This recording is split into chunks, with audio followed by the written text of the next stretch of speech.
Hello everyone, welcome to today's lecture, CSC106, the practice of computer science. In today's lecture, I'm going to talk about networks and the internet. So let's start about what is a network.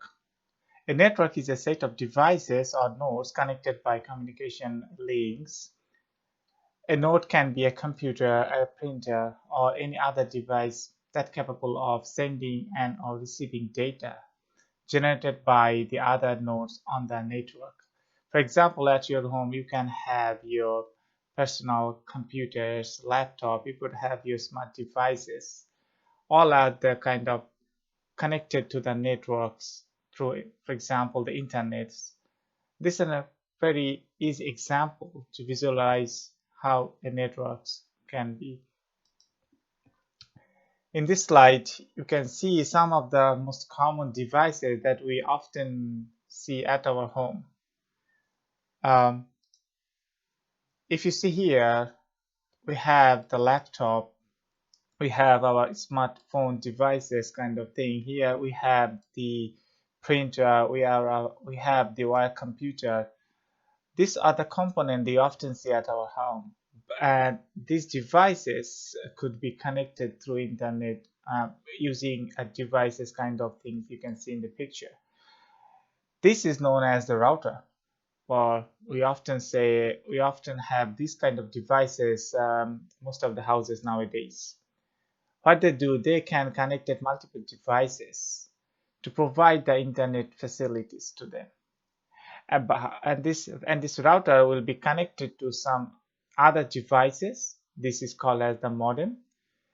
However, this is located in your house and provided by your ISP. For example, the telcos provide, your internet service provide.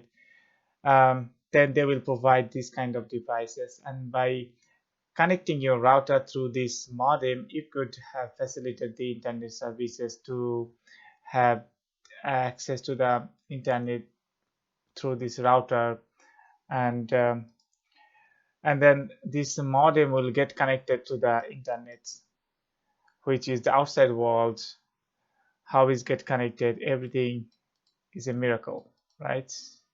Um, so somebody in the other part in the world maybe has some devices using some phone, and you are using your phone, so you can send some text messages. This will go through that path, and there is something going here, and then you can reach to the end of that particular person.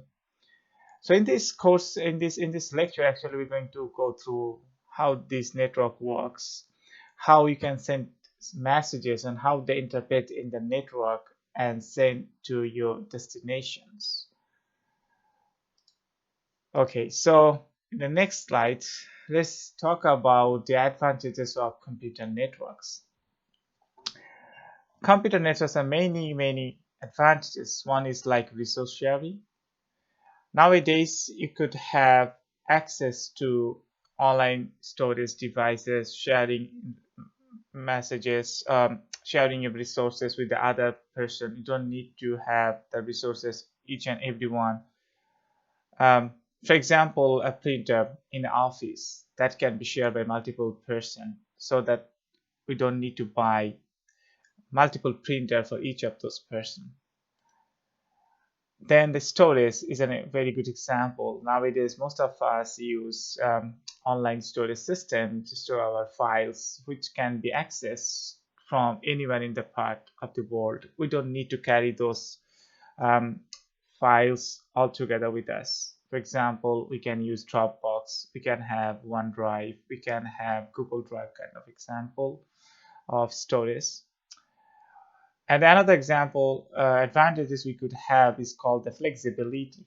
Flexibility means you could have access to your items from outside world I mean anywhere from any part of the world. So this is one kind of flexibility that we can achieve through computer networks. And then another one is called cost effective. Obviously, you don't need to buy many devices, as I had mentioned earlier.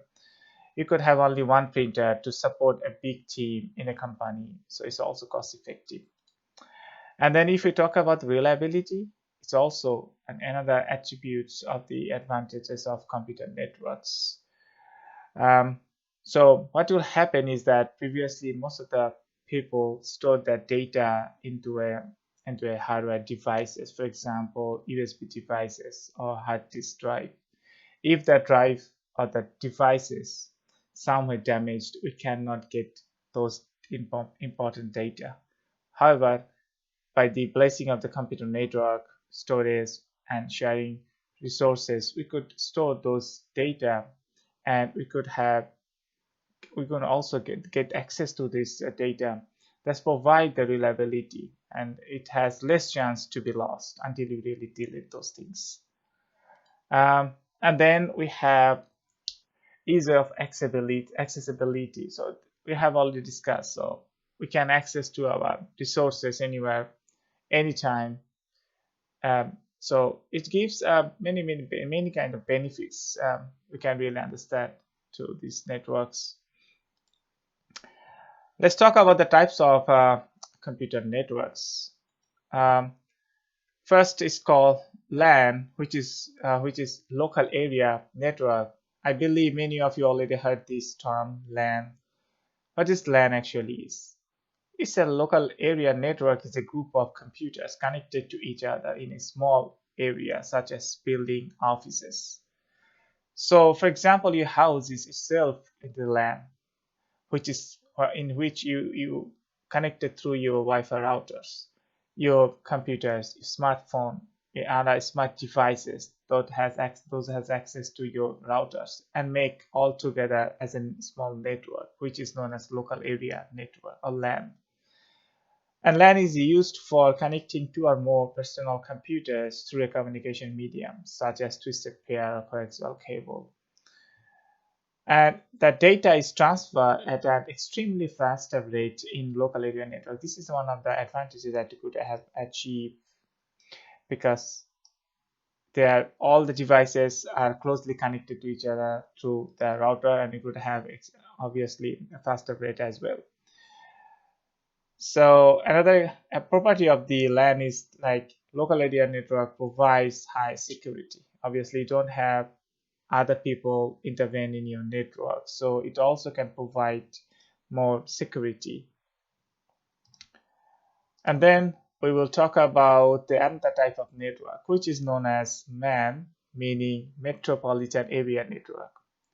A metropolitan area network is a network that covers a large geographic area by interconnecting a different LAN or form a larger network. What does it mean is we talk about LAN, which is geographically small area. For example, a small school could be itself a LAN network under one LAN network. A hospital could be under one LAN network. But in the MAN, we could see that they interconnect multiple LAN together. So this is called the MAN, which is geographically larger than the LAN. So government agency uses MAN to connect to the citizens and private industries together.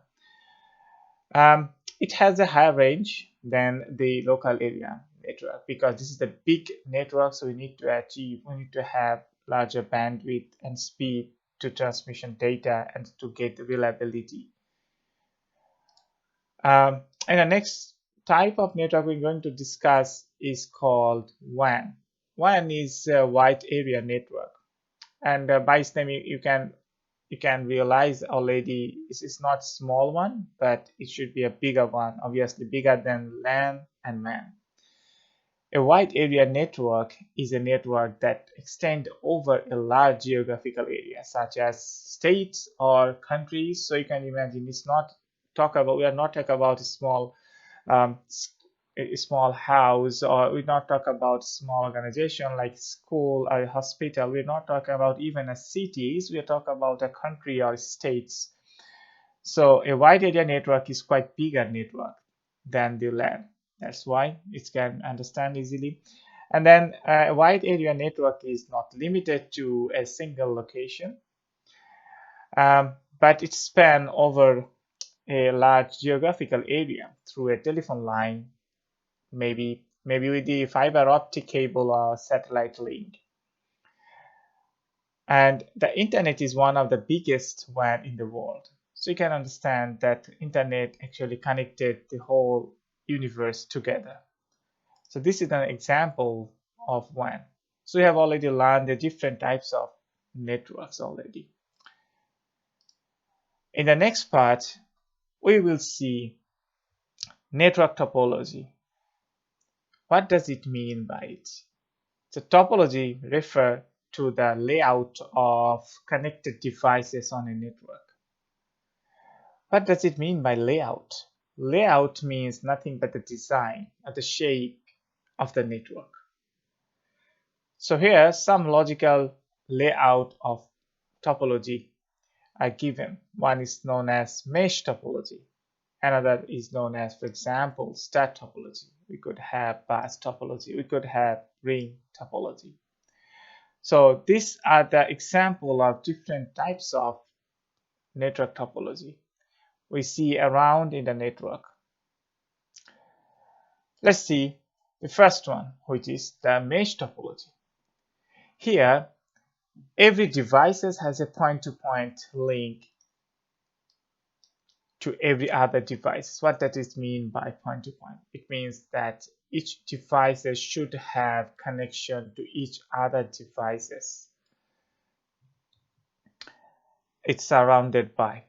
And this kind of network is also useful in the case for home monitoring system, industrial monitoring and control, medical monitoring, telephone regional office, or public service communication.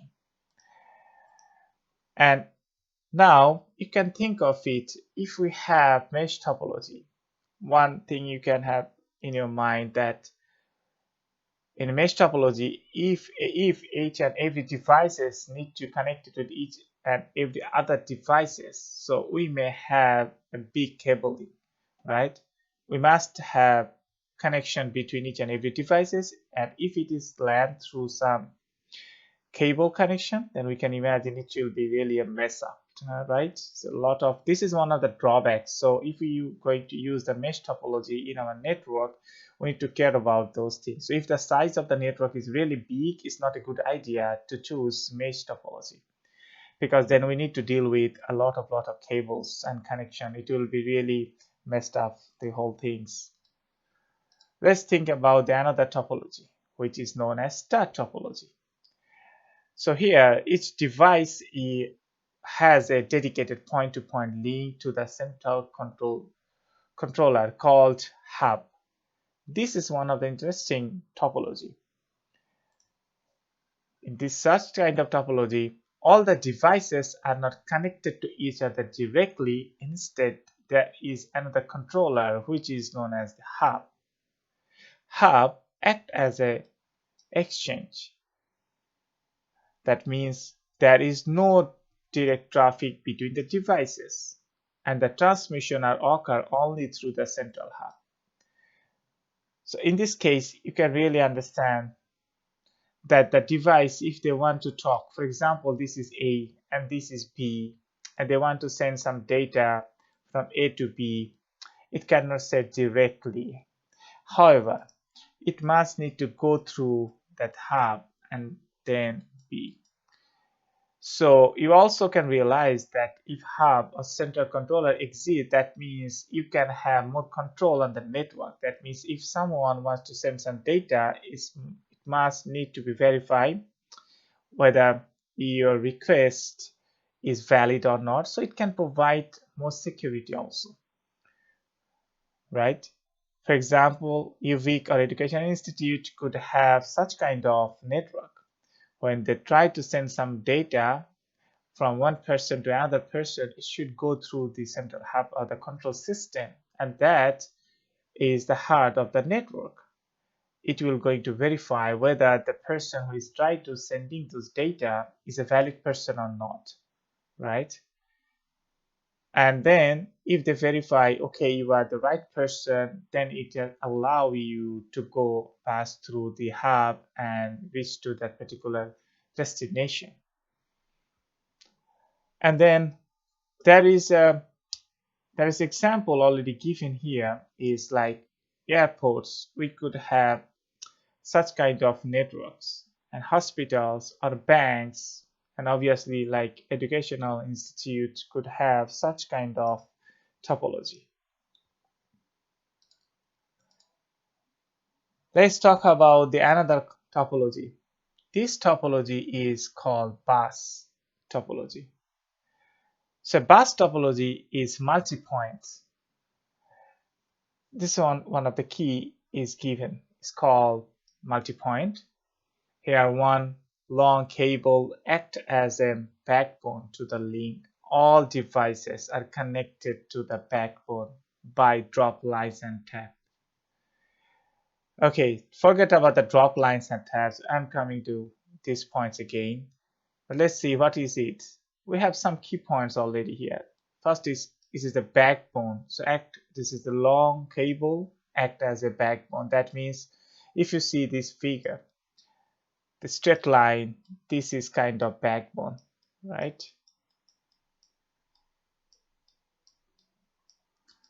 Okay. And that is used to link all the devices. So all the devices that need to have access to the network are connected to this backbone cable.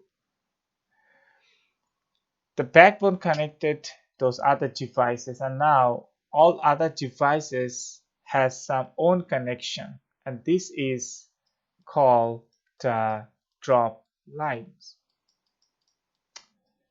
This is called the drop lines. So each user can use this drop line to get connected to the backbone. When they want to get connected to the backbone, there should be a common point or a point that get connected both of them. This connection point is known as the taps. So they're doing the tapping kind of thing. When they need to access, they need to must tap to that particular points. That is why it's called the taps. This allow only one devices to transmit at a time. This is one of the interesting things is that in such kind of network, if somebody, for example, A, want to send some data to B, obviously they can send it, right? And for example, at the same time, X and Y want to communicate with each other and they want to send data in this path. In such cases, this kind of topology is not going to allow you. If they allow, what will happen is that these two packets or two data will collide to each other and nobody going to even get those data. This is one of the interesting things.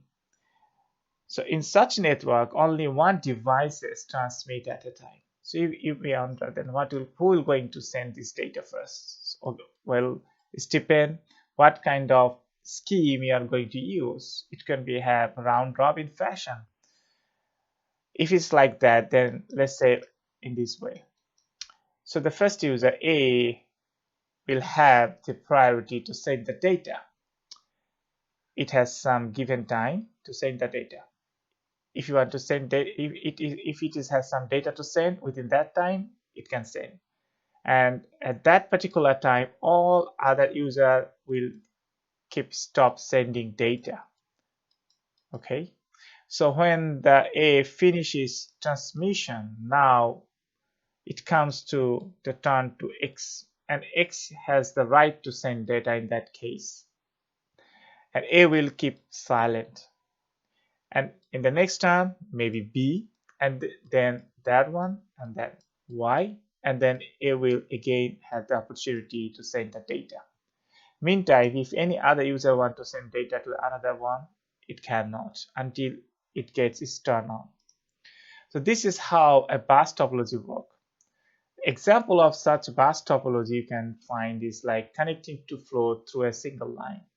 So if you have one backbone, you've connected two floors of a building, you can use such kind of topology in your network.